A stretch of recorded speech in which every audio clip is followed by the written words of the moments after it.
Hi, how was your day? ఏమైనా కొత్త cases చూసావా? Same cases, neck pain, back pain, కానీ 3 ట్రెపిజైటిస్ కేసెస్ ఉండే. 3 ట్రెపిజైటిస్ కేసెసా? చాలా కామన్ అయిపోయింది కదా. ఏమన్నా కొత్త సిమ్టమ్స్ ఉండేనా? ఆల్మోస్ట్ సేమ్ కంప్లైంట్స్, కాకపోతే ఒక్క పేషెంట్ మాత్రం ట్రెపిజైటిస్ నుంచి 3 years గా సఫర్ అవుతుంది.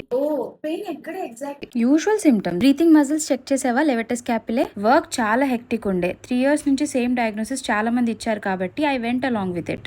కానీ I observe mouth breathing, so proper breathing techniques explain చేశాను. 3 years నుంచి పెయిన్ వస్తుంది అని ట్రీట్మెంట్ తీసుకున్నా తగ్గట్లేదు అంటే దిస్ ఎక్స్ప్లెయిన్. మౌత్ బ్రీతింగ్ వల్ల లెవెటస్ క్యాపిలే ఓవర్ యూజ్ అయ్యి అది ట్రెపిజైటిస్ లాగా మిమిక్ చేస్తూ ఉండొచ్చు.